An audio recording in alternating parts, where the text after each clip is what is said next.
Sandbar ang tawag sa bahagi ng isla na lulubog o lilitaw. Depende na lang kung high tide o low tide. Pwede mo itong languyan o lakaran. May natatanging ganda, katulad ng Manlawe sa Bicol, Sumilon sa Cebu, at Digyo sa Leyte. Now you see them, now you don't. Ang mga islang lulubog, lilitaw, nandyan kapag low tide, goodbye kapag high tide.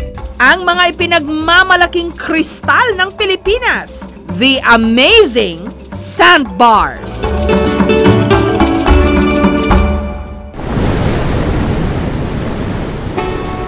Dahil sa paghampas ng alon, naiipon ang mga pebble at buhangin na nakabubuo ng maliit na shoal na siyang nagiging sandbar. At sa mahigit 7,000 mga isla ng Pilipinas, biniyayaan tayo ng mga world-class na sandbar. First stop, ang Sumilon Sandbar. 4 na oras mula Cebu City at 30 minutos sa kayang bangka, makikitaan o masisilayan ang Sumilon Sandbar. Ang Sumilon mula sa salitang Cebuano na ang ibig sabihin nasilong, ibig sabihin kanlungan. Ang humigit kumulang 100 metrong sandbar na ito, siyang kanlungan ngayong summer ng napakaraming mga turista. Ang magbabarkadang ito, dito sa Sumilon Sandbar, piniling mag-outing. Viva Sumilon Sandbar!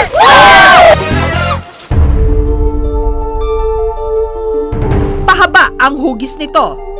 Ang buhangin, puting-puti. Ang tubig, asul na asul.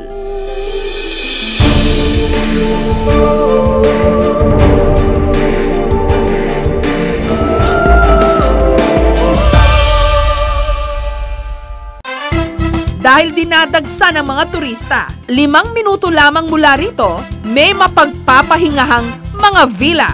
Ang ilan, merong jacuzzi at infinity pool.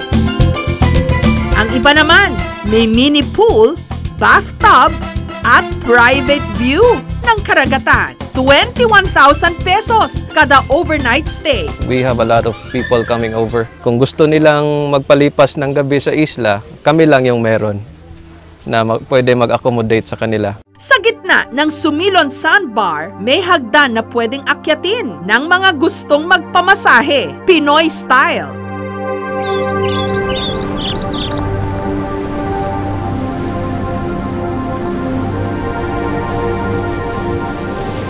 Pagkatapos hilutin ang iyong katawan, ang iyong likuran, lalagyan ng mainit na dahon ng saging at papahira ng coconut oil.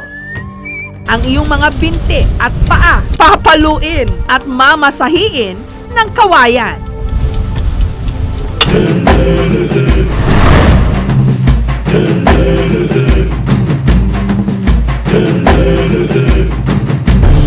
Isa pa sa ipinagmamalaking mga isla ng ating bansa, ang Caramoan sa Camarines Sur.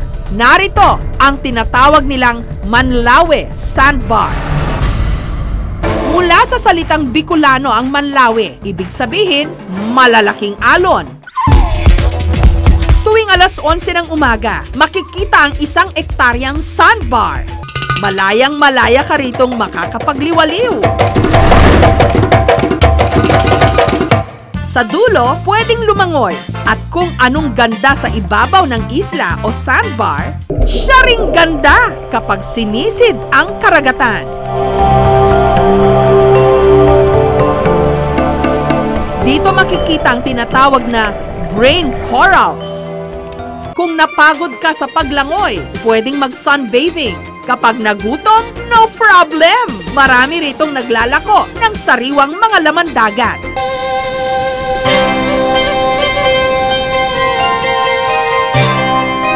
Pero kung ang gusto mo, sarili mong sandbar, dito sa Leyte, may isang isla na hindi pa nadidiskubre.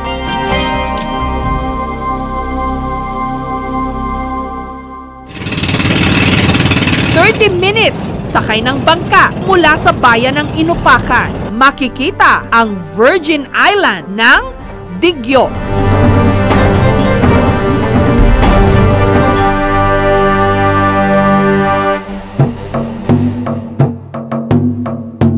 Punong-puno ito ng mga puno ng nyog. Ang sandbar, tila hugis dila. Hindi man masyadong mahaba, malawak naman. Ang tubig, malakristal. At ang maganda rito, mangilan-ngilan pa lang ang mga turistang dumarayo.